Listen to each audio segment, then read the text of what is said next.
nothing that is expensive. You need to work hard for it. God is the most expensive from that point of view. It means you have to work hard to get God. The real God is you within yourself, and that God you have not understood because you never put efforts towards that. You put efforts to study science, physics, math, chemistry, so accordingly you got marks. Effort on this side was never put. Therefore, you never realized all these things. First time now you are starting to put efforts on this path. Let us see how far you go. But then if you really, really want to realize that truth, you will realize it. How badly you should want? As a drowning man wants to breathe. That kind of determination, if you have, definitely you will get to know God, get to see God, get to experience God. And that is the idea, Satya Dhriti Batasi. You are so determined to know the truth that nothing else will work. A man on fire will not think of what marks he is going to get. He wants immediately some water to jump in and douse the fire. A man who is drowning will not think of what will happen after 10 years in his career. He will first worry about whether I can breathe or not. Like that, a Satya Dhriti is the one who is so resolute to know the truth now. And nothing else will come to that person's mind. Till I know the truth, I can't entertain myself with anything else. Is this not the reason why Nachiketa stood for 3 nights without eating and drinking? Because there was no other thought in his mind. This is the only thought that was totally occupying his mind. That I must know this. Other than that, till I get to know this, I can't eat, I cannot drink, I cannot sleep, I cannot rest. That is Satya Dhriti in Nachiketa. Very beautiful word used by Yama to describe Nachiketa's resolution to know truth. The next one is very nice shloka again, 10th one. It says, Janamyaham Shevadhi iti anityam. So you combine it, Shevadhi ritya nityam. Na hi adhruvaihi praptehi dhruvam tato maya nachiketaschtitogni anityair dravyaihi praptavan asmi nityam.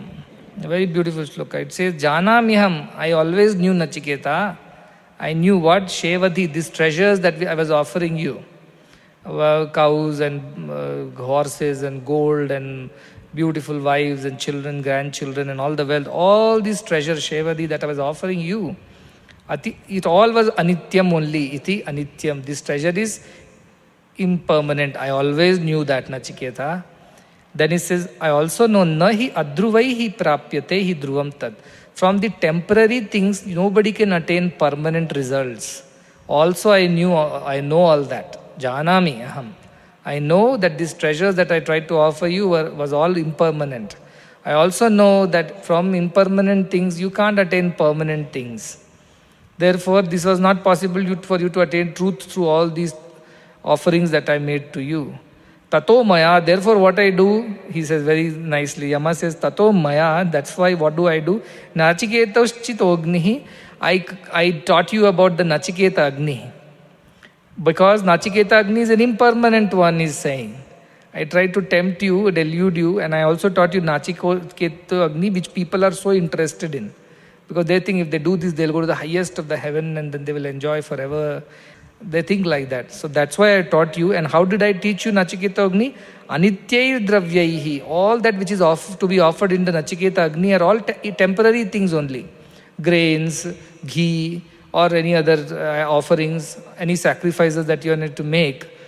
All are temporary things in Nachiketa Agni. So whoever offers temporary things will get temporary results only. That is what he is trying to say. You make a castle out of sand, it will not stay permanent. Because sand itself is very flimsy. It won't stay long.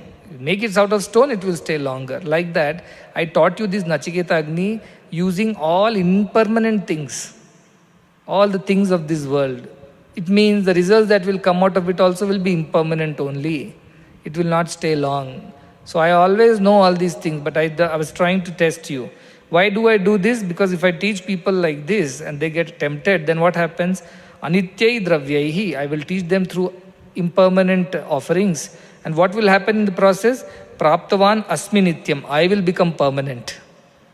All these heavens will come and go, but I will always come and stay. I will torture them birth after birth. That is my job.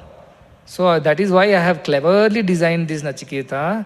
I have taught you a Nachiketa Agni with all impermanent things. I gave you I didn't give you medicine. I gave you a placebo. So that is how Yama is. I will not give you the permanent solution on my own. Why? Because if I give you, then I will become impermanent. I cannot come again and at the next birth and catch you. So Yama has decided like that. Everybody should remain ignorant, and also I'll increase their ignorance by teaching them Nachiketa Agni. That's why when Nachiketa asked how to go to heaven, happily without argument, Yama taught the whole Agni in one breath. And on top of that, he tempted by saying, I'll give your name only to this. The moment it becomes your name, then what? Everybody should know this yajna now. I'll go and teach everybody this. Why? Because my name is there in behind that. So Yama tried all tricks. But what did this Nachiketa do? So very clever he is. He saw through all this drama of Yama. He said, I have thought about all these things. Shobha, Sarvendriyani Jarayanti Tejaha. That's why Api Sarva Jivam Alpameva Tavaiva Vaha Tavanritya Grite. Keep it to yourself. I have already observed, I have done enough manana chintana, I have understood all this is nonsense. I want some sense in this whole thing. You tell me what it is, truth. Don't fool me like this. So now Yama has become so happy that finally I've got somebody who's a match to me. And this is a little boy, imagine an 8-9-year-old boy talking like this to Yama. So here is a Yama who says, I tried to do this to you also like I've done to billions before, but you are a Satyadriti, you saw through all this drama of mine. And he becomes happy. He's not bad, he's not feeling bad. He's a good doctor who feels happy when the patient gets cured with one dose, one medication. He's a good doctor, so he's happy. Oh, you are a wonderful boy, Satyadriti you are, I am very happy with you. And then he again continues to teach the 11th shloka. Kamasyaptim jagatah pratishtham kratoha anantyam abhayasya param stomat mahat urugayam pratishtham drishtva dhrutya dhiro nachiketo atyastrakshi. So, very nice one. Last time, if you remember, I talked to you about when you do Nachiketa Agni, where do you go? You go all the way till Virata. Remember, the first thing was Brahman, then he became Ishvara when he started thinking about creation. From Ishvara, he became Hiranyagarbha, from where the universe started. That was the first manifestation, and then came the Virata. Hiranyagarbha is a subtle manifestation, Virata is the first manifestation. So with Nachiketa Agni, you cross the 7 Swargas and go where? Where the Virata level you go. That is what we discussed. Do you remember that? Yes. So now what he is saying, that you went only till Virata level. Now you says what? Kamasya aptim jagata pratishtham. That reaching which all the desires are fulfilled. Kamasya aptim. All the desires are fulfilled. No more desires are left. Jagata pratishtham, which is the foundation of the entire Jagat, the entire seen world. Kratoha. Kratoha means after having done all that needs to be done. Anantyam abhayasya param, where by doing good things, where do you go? Anantyam is unending, means he has no origin, no end, is infinite. Abhayasya param, he is beyond the shores of fearlessness. Fear is one thing, fearless is another thing. This is beyond fearlessness. Try to understand this. Fear is when we are in this world or we are in heaven, we are in fear. Why? Because we are going to come back again. When we cross over and go to Virata, you are becoming fearless. Because now you are living very long. Now this is even beyond that, he is saying. Abhayasya param. Even beyond Virata you go now. Because ultimately Virata is also manifestation, the very first manifestation. Even not that, you go a level higher than that, you go beyond that. That is where you will go once you have done every good thing in the world. And this one, this path that you are asking, how to go there, where it's not about the heavens, it's not even about being fearless and becoming the Virata. It's even beyond that. Stoma mahat urugayam. It is a praiseworthy. Mahat means amazing. Urugayam means path. Also Mahat means Hiranyagarbha is called Mahat, which is one level deeper than Virata manifestation. The subtle Hiranyagarbha is there. So he says you go there, even beyond this Virata which comes from Nachiketa Agni, you go beyond that. And go where? Pratishtham drishtva. And when you see that, when you experience that ultimate fundamental basis of this whole creation, Dhrutya, having understood that, Dhiro, the one who has a discriminating mind, Nachiketa, you are like that, Dhrutya, Dhira. You are the Nachiketa, you are the discriminating one. You have understood that this path is the amazing path, the praiseworthy path. This is the one which takes you all the way beyond even fearlessness. This is the path that you asked for, and you have thrown away everything else. Atyasrakshi, you have thrown away all else, Nachiketa, because you know that beyond that also lies the truth. Beyond the heavens and the Virata and the Nachiketa Agni lies the truth. And knowing that, very carefully you have observed and you have discarded everything else. Then he says what? Tam durdasham gudam anupravishtam guhahitam gavvareshtham puranam adhyatma yoga adigamena devam matva dhiro harsha shokau jahati. Yes, it's related to the previous stanza. He says that one which just now I told you, that is the most amazing path, the Mahat, the ultimate path. It is beyond even the idea of fearlessness. So there is fear and there is fearlessness, and there is something beyond both. You have asked for that, Nachiketa, and discarded everything else. You are a dhira, you are a good discriminating person. You have chosen Shreyas over Prayas. And he continues, that one which you have asked for, Durdarsham, it is very difficult to see it. It's not like you see it with physical eyes or in your meditation or with an Agni, Nachiketa Agni. No, it's beyond that. It's very difficult to understand that. Why? Because Gudam Anupravishtam. It has gone and hidden inside the deep cave, some recesses of your intellect. Somewhere deep down it is. You cannot easily understand it. It's difficult to understand. That is the idea. Guhahitam, that is what in the cave somewhere is hiding. It's a very secretive thing which is hiding in a cave. Idea is to say that it is very difficult to find and see it. Gahvareshtam Puranam, but where does it stay? Gahvareshtam, amidst the misery, it says. Amidst the misery, that happiness is hiding. The idea is so beautiful. You are only seeing misery otherwise in this world. But this happiness of Brahman is not hiding elsewhere. It is hiding in the midst of all the miseries. Puranam, and it is the oldest one, the most ancient one. It was there right from the beginning and never left. You people came and went, but this truth, which was hiding in plain sight, amidst all the worldly things, amidst all the misery, this truth was hiding.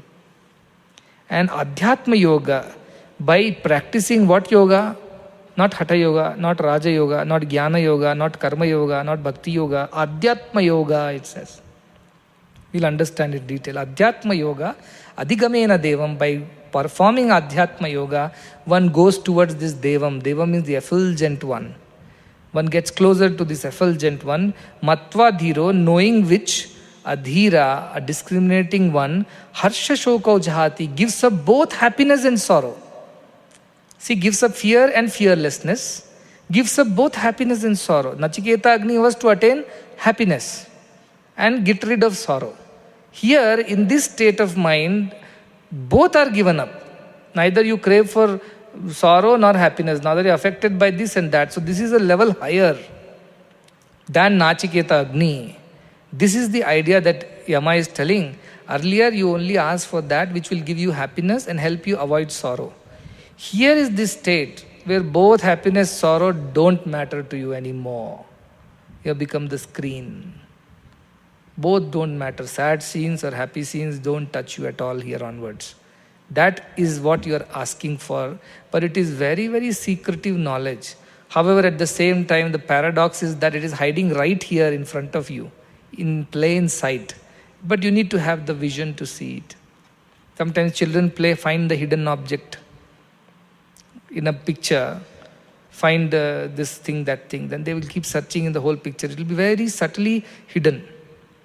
Have you played that game? Or find the differences between the two pictures.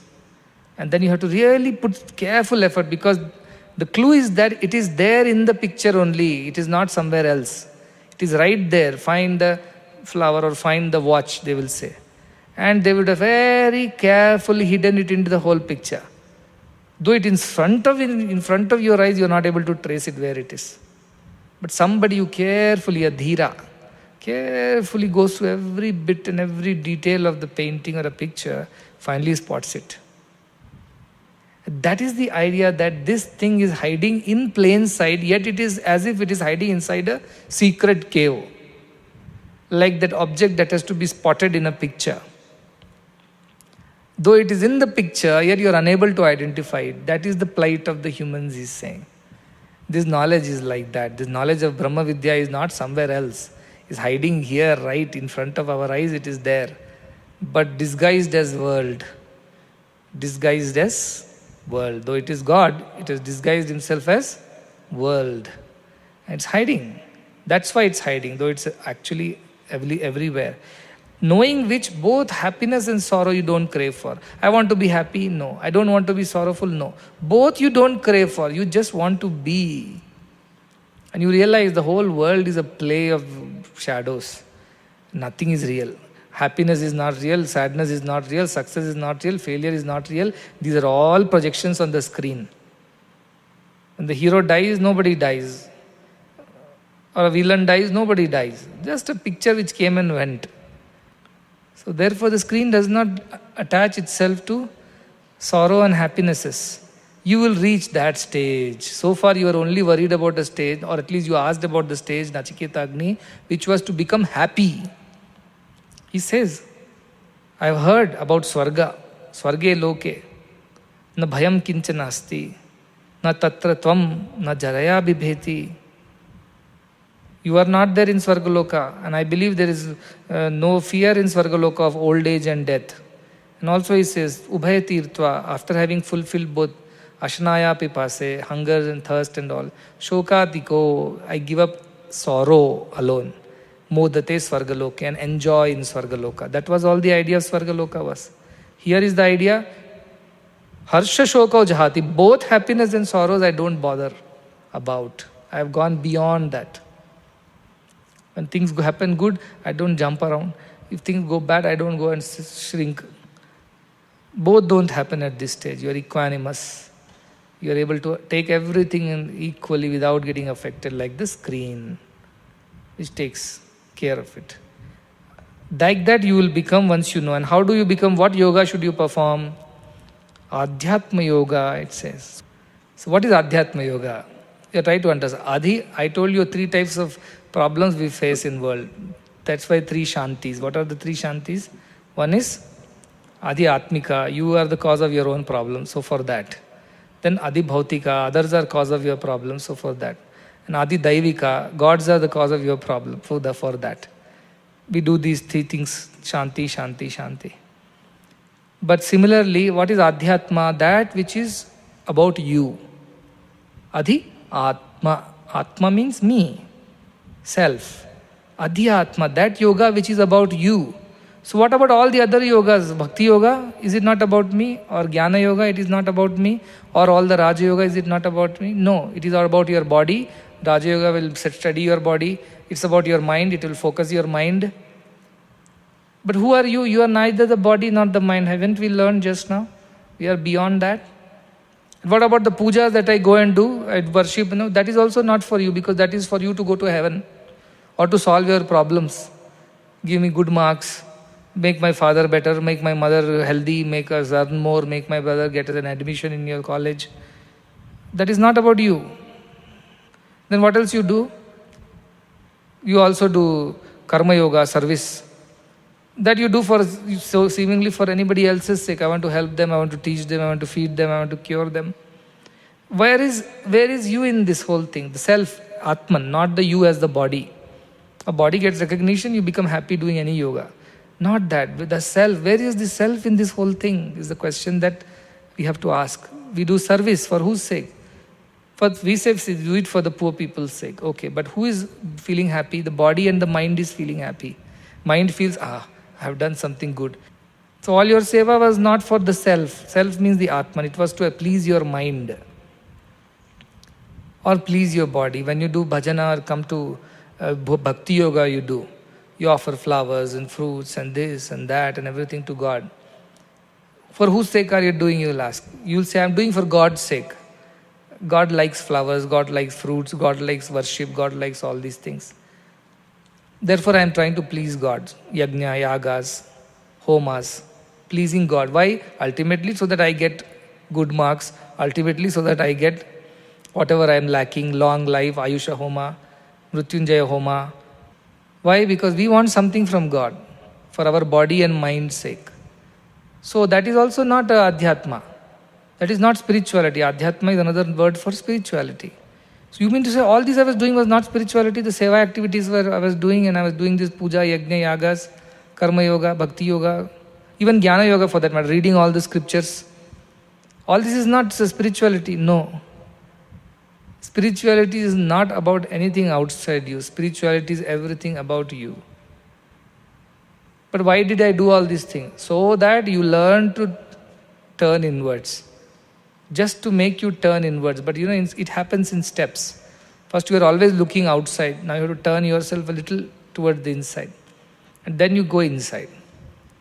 So to reduce our selfishness, we should do karma yoga. Selfless service. So that little by little our selfishness will come. Because selfish people cannot understand God. So let us reduce our selfishness. The mala, the impurities, the dust on the mirror is taken away by karma yoga. Then bhakti yoga you do. Upasana, meditation, bhajan, kirtan. Then what happens? Your mind is distracted. It is now getting focused on one form, one name of a God. So your scattered mind is now slowly getting focused. So that is... And jnana means all these studies of scriptures, they create mumukshatvam in you. Avarana means, who am I, who am I? That query starts when you do read jnana yoga. In karma yoga, the query won't come, who am I? Did it come ever? Who am I? You're only thinking, what will happen to that person if I don't serve, I won't help, what will happen? You are always thinking about the others. Who are you, who are you? Upasana, who is God, who is God? Jnana yoga starts creating this inquiry, who am I?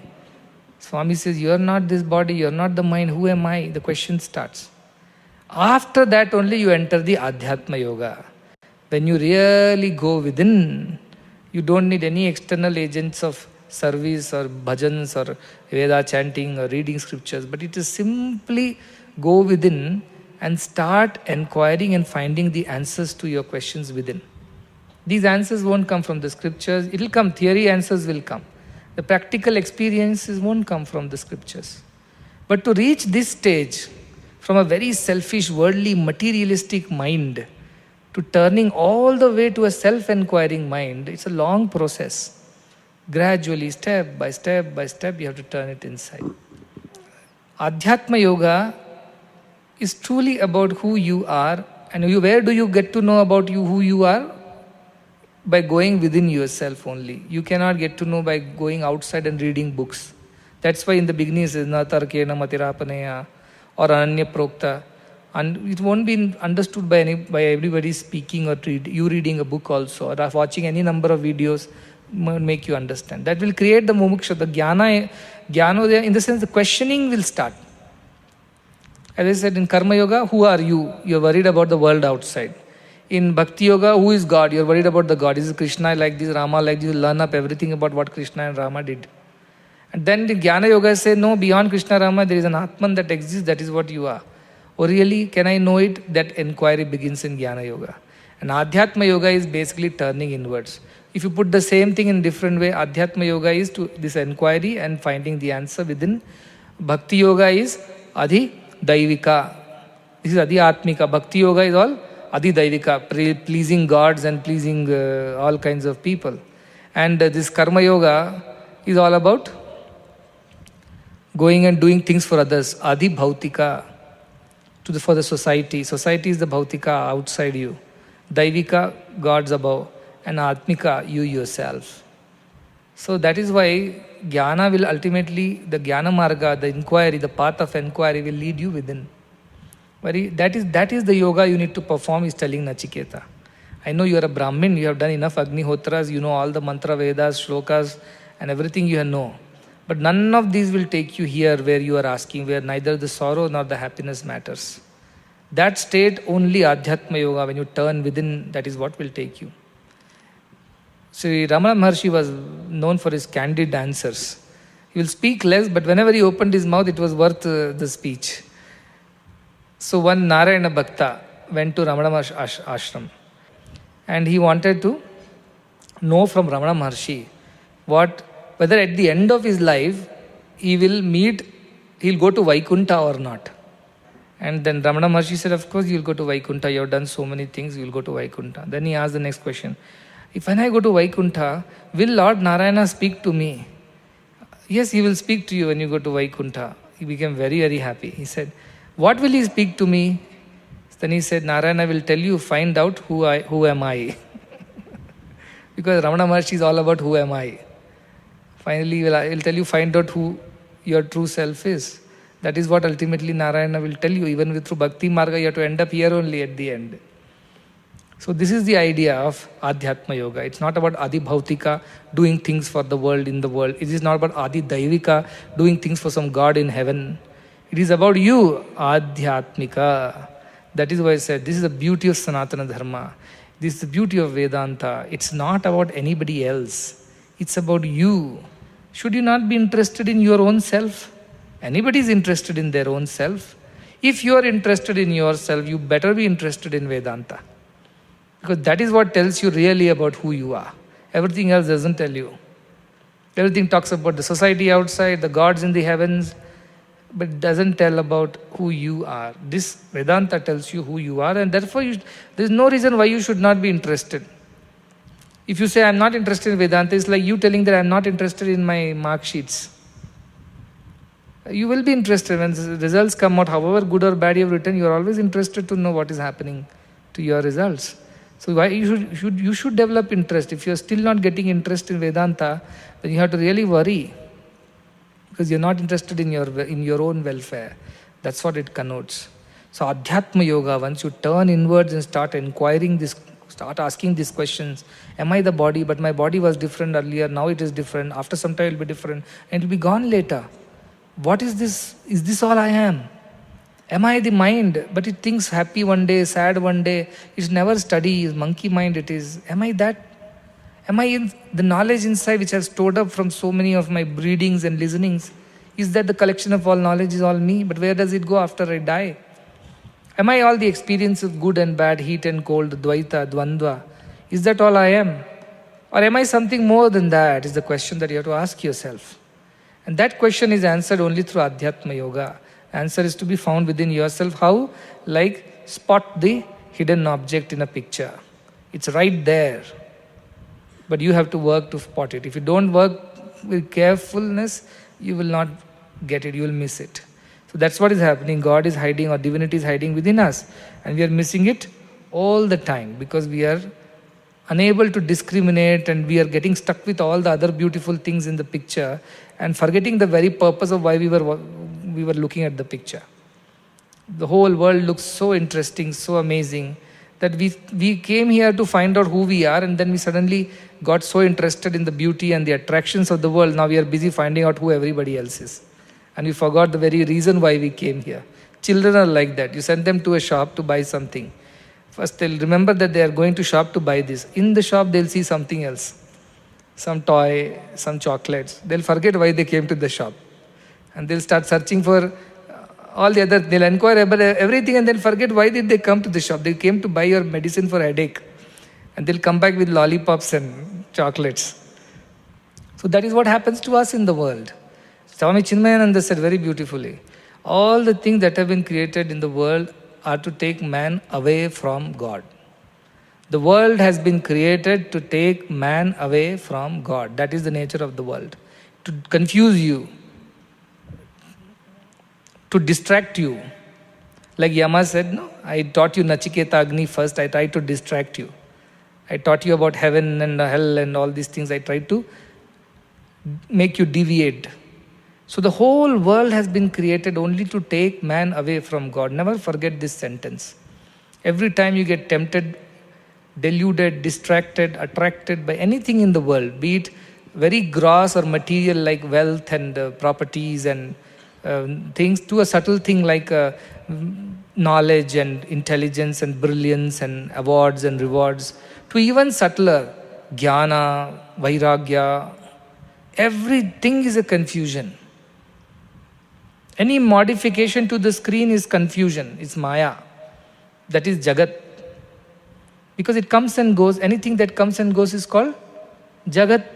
So on the screen, the pictures come and go. So anything that comes and goes on the screen. I am a Rakshasa, that is Jagat. I am a Sadhu, that is also Jagat. Everything is Jagat. The idea that I am a spiritual person is another idea. Like I am a man, woman, young, old, rich, poor, intelligent, dull. Like that I am a spiritual person and better than a non-spiritual person. That is also an idea. That is also Jagat. Because whatever comes must go. What remains is your true ultimate consciousness, supreme consciousness, the awareness, which is pure, Nitya Shuddha Buddha Mukta Nirmala Swarupinam. That's all you are. The rest of it is Jagat only. You mean to say all this sadhana I am doing and I am becoming a spiritual person, is that not divinity?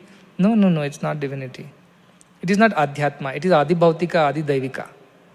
It is not Adhyatmika. But here very clearly that one word, Adhyatma Yogena, such a powerful word it is. You go to Bhagavad Gita, all kinds of yogas are there. From Arjuna Vishada Yoga, that also is a yoga. Cry in front of God is a yoga, he says. To Sankhya Yoga, discriminate now. To Jnana Vijnana Yoga, Bhakti Yoga, Dhyana Yoga, Buddhi Yoga. Name it, every chapter of Bhagavad Gita is called yoga.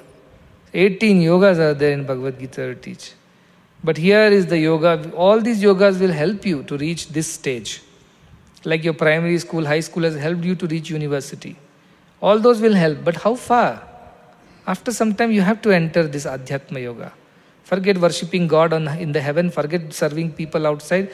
Now turn inwards and find out who you are. That is Adhyatma Yoga. Other day I was telling, a mechanic was there. Somebody brought a car and told, repair this car. He said, yes, we observed the engine, opened the bonnet and found out something, and then took a hammer and hammered it on the engine, and the car started. And the person was happy. He said, how much for this service, mechanic service? He said, 100 rupees.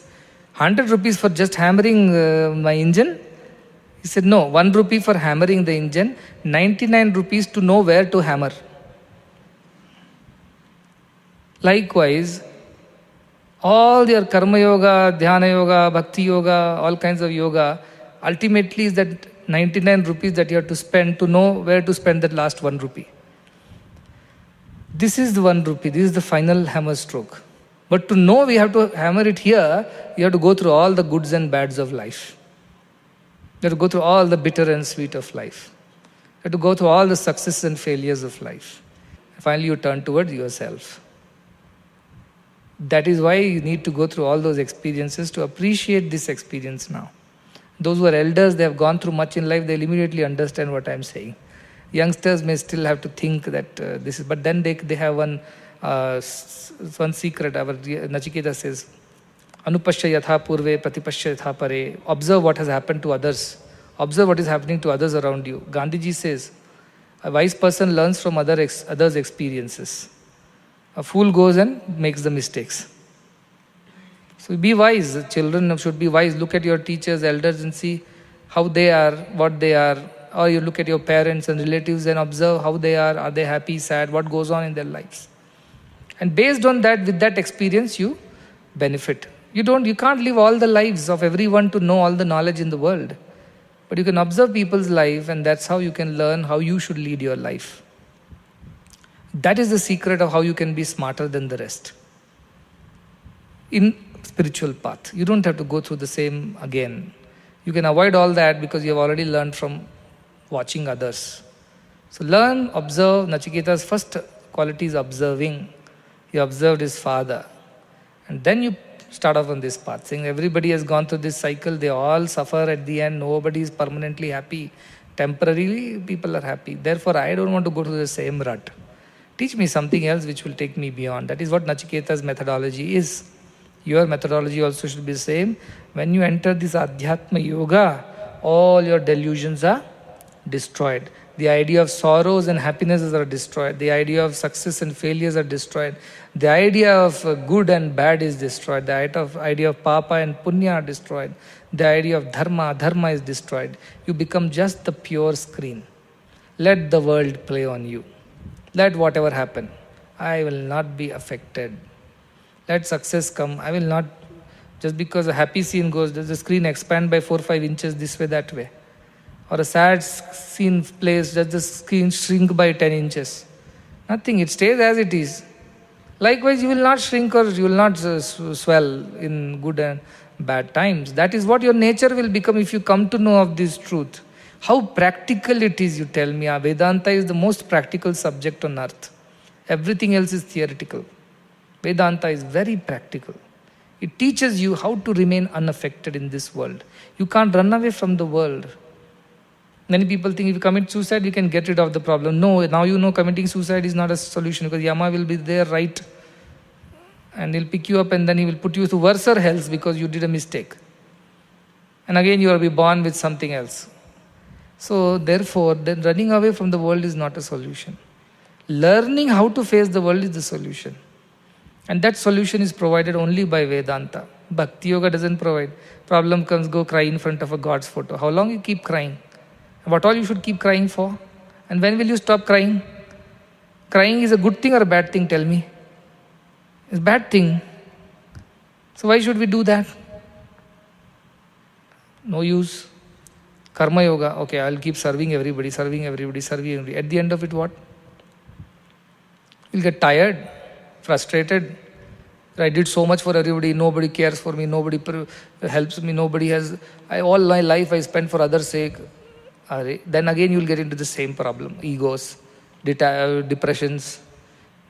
So what is the use of such karma yoga? What is the use of such bhakti yoga? What is the use of the jnana yoga, which is all about doing rituals, yaga, and mugging up all the shastras and nothing, you don't understand anything, only want heavens at the end.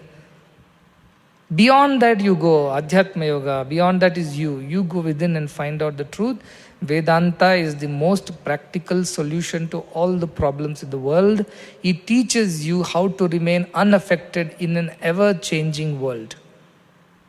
How to not get affected. Because it's about you. It's not about a fellow who is hungry outside. It's not about a fellow who is sick outside. It's not about somebody who's other than you. It's just about you. So you better be interested in Vedanta. Because it will teach you how to lead a peaceful life. How to lead a real permanent happiness of life, how to get it. Nothing else teaches you that. Nothing else teaches you. Nobody will teach you. These bhaktis won't teach you. These karma yogis won't teach you. Even jnana yogis won't teach you. Only adhyatma yogis will teach you. Who have turned their mind inwards and have found the truth within themselves. They don't need external agents to know the truth. You have to be careful not to get distracted by other things of the world and focus on this hidden truth which is right within you. That is the game. So enjoy this game. Life is a game. Play it. The game of finding. When you do treasure hunt, you enjoy it? Somebody hides something and tells you go and find out. They'll give you cues.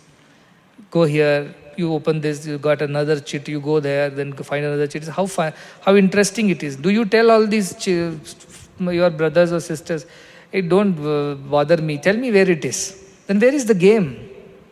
Where is the game? If they tell you this is where the thing is hiding, go take it. Or they want to play a game, a treasure hunt, they hide things, give cues. That's interesting, you enjoy it. Enjoy this game of life, of finding yourself amongst all the clutter of the world. Amongst goods and bads, amongst happiness and sorrows, try to search for yourself. Find yourself. That is the game about. And enjoy this game. If you forget that this is a game and you think it is too serious, then you get angry with all your friends who have hidden things. But if you enjoy it as a game, you start appreciating it. Every day is an excitement. A search for yourself. It's an excitement. So that is why you should think like this and not the other way. Don't get distracted by too many things in the world. Keep your focus on what you're searching for and find it. How? By turning within Adhyatma Yoga. That's where you become permanently equanimous.